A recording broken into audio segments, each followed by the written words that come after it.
Have you ever really stopped to think about what's happening when you click a link?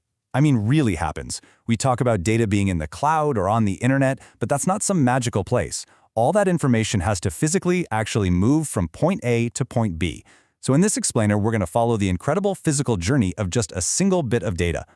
It's a wild question, isn't it?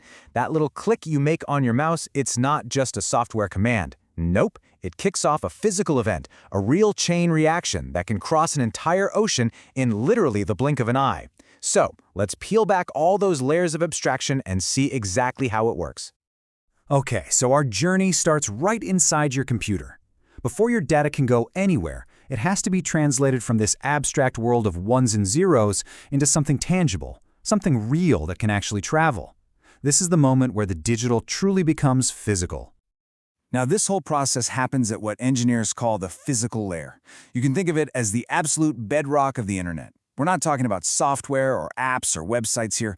We're talking about the raw hardware, the network cards, the chunky connectors, the actual cables that physically connect everything together. It's the foundation for everything else we do online. And this right here is a super important distinction to make. You've got data and you've got signals. The data is the what?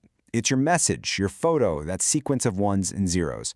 But the data itself doesn't go anywhere. It's the signal that does all the work. The signal is the how. It's the physical pulse of electricity or a flash of light or a radio wave that actually carries a representation of your data through the world. So, how in the world do we make that happen? How do we teach these abstract ones and zeros to speak a physical language, like the language of electricity flowing through a copper wire? Well, the answer is a clever process called encoding. Let's follow a tiny little chunk of data on its trip. Just imagine a simple 4-bit sequence, 0, 1, 1, 0. We're going to watch this exact sequence get turned into a real physical signal. So encoding is the official name for this translation job. It's basically a set of rules, a code book for turning our binary data into a digital signal. Most of the time, this is done by changing voltage levels. You can kind of think of it like Morse code, but for electronics. And this is a perfect example of how it works. This is one of the most common ways to do it in Ethernet networks, and it's called Manchester encoding. So for our little data stream, 0, 1, 1, 0. The first bit is a 0, so the voltage drops from high to low. The next two are 1s, so we get two transitions from low to high, and then the last 0 makes the voltage drop from high to low again. It's this predictable rhythm, this heartbeat of changes that lets the device on the other end decode the message perfectly. It's brilliant. All right, so our bit now has a physical form. It's a series of little voltage changes. But a signal can't just float in a void. It needs a path, right? A medium, a highway to travel on. And for our bit, there are three main choices. First up, we've got the good old workhorse, copper cabling. This is what most of us have in our homes and offices. It's cheap, it's super reliable, and it's great for carrying electrical signals over shorter distances. Yep, we're talking about your standard Ethernet cable. Then you have the superhighway, fiber optics. Now, instead of electricity, fiber uses tiny pulses of light zipping through incredibly pure strands of glass. This lets it carry just enormous amounts of data at mind-blowing speeds over really, really long distances. This is the true backbone of the global internet. And finally, there's the path of freedom, wireless. Things like Wi-Fi and our cell networks, they turn data into electromagnetic waves that travel right through the air. And this, of course, gives us that amazing mobility that we pretty much can't live without anymore. And this table here just lays it all out perfectly. Copper is your go-to for short hops like inside a building, but it can get messed up by electrical interference. Fiber? Well, it's the absolute king of speed and distance, and it's totally immune to that kind of interference.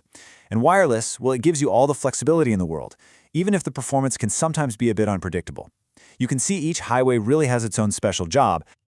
Now, just like any road trip, our signal's journey is full of potential hazards. I mean, the physical world is a messy place, and there are all these forces out there just waiting to corrupt our precious little bits of data as they travel.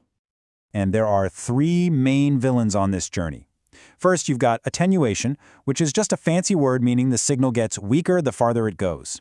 Then there's interference, which is basically electrical noise from things like power lines that can just scramble the signal. And then there's crosstalk, which is a really interesting problem. I mean, think about it. You've got an Ethernet cable with 8 wires all bundled tightly together. If they're all carrying different signals at the same time, how on earth do you stop them from basically overhearing each other and turning into a garbled mess? It seems like it should be impossible. So this overhearing problem has an official name: crosstalk. It's when the signal from one pair of wires leaks over and messes with the signal on an adjacent pair. You can imagine the receiver just gets a jumbled mess and can't figure out what's what. So the big question is, how did engineers solve this? The solution is one of my favorite things in all of engineering because it's so simple and so brilliant. First, they twist the wires in each pair together. This simple little act makes their magnetic fields cancel each other out, which drastically cuts down on crosstalk. But wait, there's more. They take it a step further. Each of the 4 pairs inside the cable is twisted at a slightly different rate. This makes sure they don't lie parallel to each other for too long, which stops them from interfering. It is an incredibly elegant piece of engineering hiding inside every single Ethernet cable. So our little bit, encoded into a signal, sent down a path, and protected from hazards, finally arrives at its destination, where it's decoded back into data. The journey's complete. So let's just zoom out for a second and appreciate the massive, invisible foundation all of this is built on. Just look at this number, 800 gigabits per second. That's the potential speed of one single modern fiber optic cable. These tiny threads of glass form a global web under our oceans and across our continents, carrying the world's information as nothing more than pulses of light. The scale is it's staggering. So, the next time you're on a video call with someone on the other side of the planet, remember this: your voice and your image are being turned into light, shot through a glass thread at the bottom of the ocean, and put back together in milliseconds. Every single thing we do online, every search, every message, relies on this constant, invisible, and truly remarkable physical journey. And that leaves us with one final thought. Our entire modern world is built on these physical highways of information. But our hunger for data, it's growing exponentially. It's not slowing down.